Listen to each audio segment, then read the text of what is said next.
that you're all out here. I was driving an hour and a half from Scottsdale Road and the 101 to get to the 59th Avenue exit the 101, and everything is flooded. We all kept trying to get off and find other ways to drive because the freeway was stopped, but everything was flooded. That's why everybody was on the freeway. So I made the adjustment several times before I gave up and stayed on the 101. But you all came out, and I'm so pleased to see you here. You know, as Bob said, we're coming up on a very important date tomorrow. About 80% of the voters in this district will get ballots mailed to them. The ballots went out today from the County Elections Department. Is my voice echoing? I have like a godlike reverberation forward. It's kind of weirded me out a little bit. No, it's like echoing, like there's a voice from above. Anyway, so there's really important things going on. And so if you have issues that you really care about, and you know that not every candidate in this race is going to work as hard on the issues that matter to you, make sure you reach out to all your friends, because they're all getting ballots too. And just one email to your own list can swing enough votes to make a huge difference. If you ask them to send it on, it makes even a bigger impact. People always say, what can I do to help you? That I know that you're the anti-establishment candidate. You know, I gave almost everybody that has money a kick in the shins by refusing to do what they wanted, but doing exactly what you would want me to do, which is to fight a tax increase. I fought against public funding of campaigns. I don't think that's the best use of your tax dollars to give them to politicians. And in fact, Jack helped me out with defeating that bill at last minute, and I've always appreciated him doing that. I think he helped me out in my defense because I was heavily mistreated because of my effort. But I will stand up literally all night long and fight for you. And that's what I've done on some bills. I've stood and debated all night long until I managed to get to where we want to be as people, which is lower taxation. We don't want a tax increase. It's not the right thing in a recession. But because I fought the corporate entities and I fought even the GOP, I have not been able, you know, you'd think having served in office and having a stellar record as a conservative that going out and raising money should be really easy, but it's not. Because if you're really a conservative, you've made a few people angry along the way. A lot of people like to say they're conservative, but have you ever noticed once it gets to their stuff, all of a sudden, well, I'm conservative except for my stuff. I want my stuff. Well, I don't protect your stuff. I don't care who you are. But you need to respect that I keep the playing level clear so that nobody else is trying to take your money for their stuff either. And that's what America is supposed to be about. It's not supposed to be about whoever gets the best lobbyist, pays the most money, takes you the most steak dinners, can come down and get a little carve out of the bill, or get a little extra, maybe a tax benefit for this little industry over that little industry. You have to understand that if you fight for it for your industry, somebody else is fighting for it for their industry, and it absolutely doesn't work. That's how we end up with all the earmarks that are dragging us down and causing an enormous deficit at the federal level. We cannot continue to run the debt up like we do. I don't know if you all realize, but one of the greatest security risks we have as a nation is the fact that other nations pretty much own America. Yeah. I mean, you know, we're worried about bombs. You guys, they own us. What if they come collecting? You know, what happens? What, can you go bankrupt? As a nation, I don't know. We're teetering on the edge. That's why you need to send somebody there that understands that it's okay to say no. It's okay to say, I'm sorry, but we can't do this for you anymore. We've always done this. We've gotten really used to it. But 20 years ago, your churches and your families used to do it for you. And you need to go back to that time. Because we cannot, as a nation, afford to do it anymore. You need somebody who will look people in the eye and tell them that. And I will tell you, there are some really good people in politics that you could fit them in the palm of your hand. You need to send somebody to Washington that is not afraid to fight. And one thing you know about me is you know my record. You know where I've been. You know where I stand on things. You know I can shoot a Tommy machine gun, although you shouldn't vote for me. That was really fun, by the way. But you also know what I will do and put under the fire. You know, there's a lot of people that I believe have the best intentions, and they think they know what they're getting into, but they've never served in the capacity of policymaker. They've never had the pressure put on them from within their party, from without their party, and the letters and the emails and the artificial grassroots and the real grassroots even. Combine that with your own party caucus members leaning on you every single day to just get on board. Can you just get on board? Those pressures are very real. They come to your office and they literally tell you, if you don't vote for this with us, we're going to see to it that you lose your next election. We'll make sure that nobody will let their name be on your financial report because they'll never get another bill through this legislature.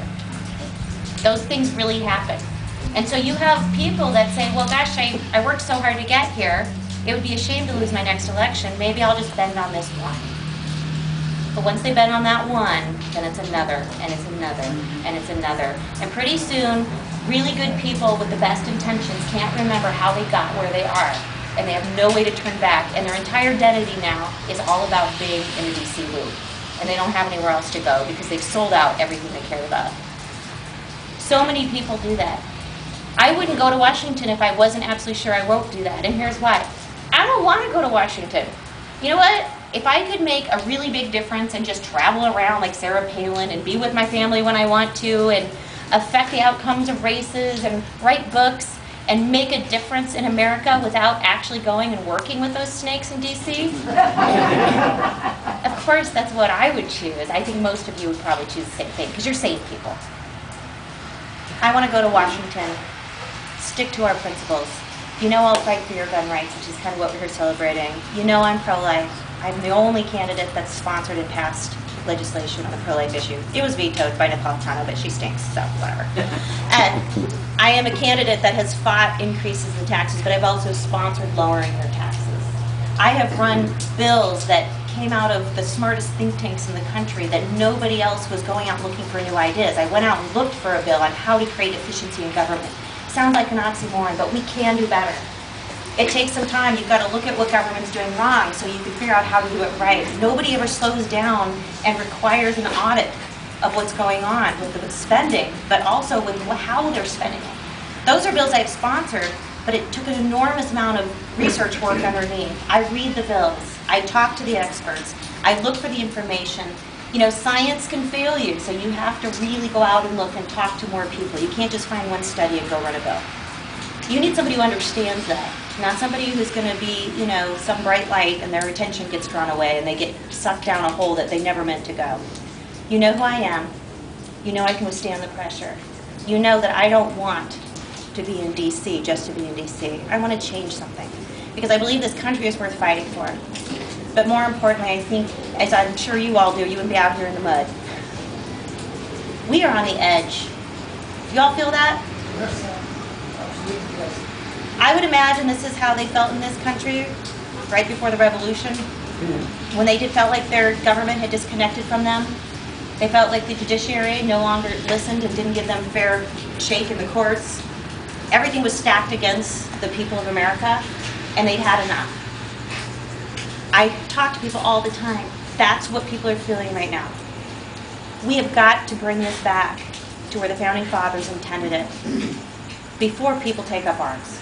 And I don't mean to sound crazy, but have you tried to buy 45 caliber ammunition lately? Cabela's. Yeah. I live in Anthem, but next time you're out there, yeah. People are anticipating something bad is coming, and that should never happen in a free country where you can elect whoever you want. How do these people get there? They got there because of apathy. But would you agree there's not a lot of apathy right now in this country? That's why I don't believe we're going to enter into something like that. I think we're going to take this country back.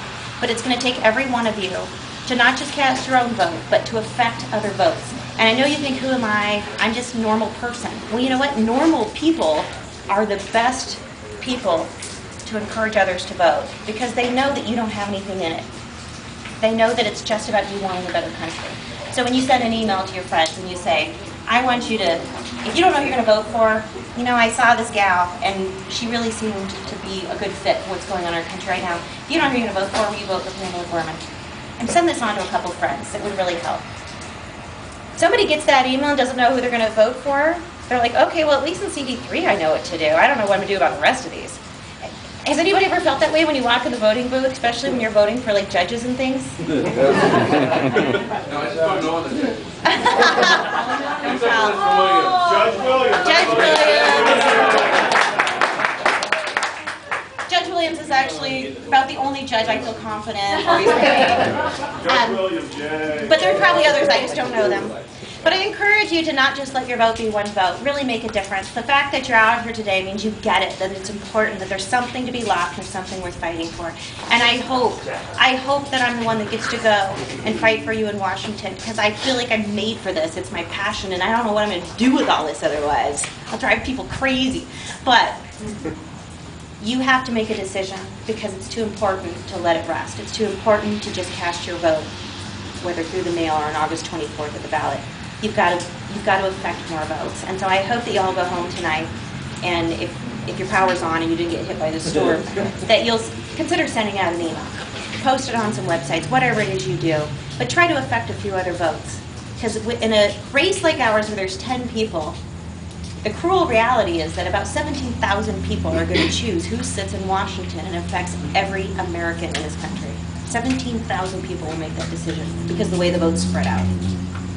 Do you know how powerful? Look around here. If everybody here affected maybe 100 votes, what a difference that makes in a race. You are the most powerful people on earth. You are the American voter. Thank you so much for listening. I'm Pamela Gorman. I hope I can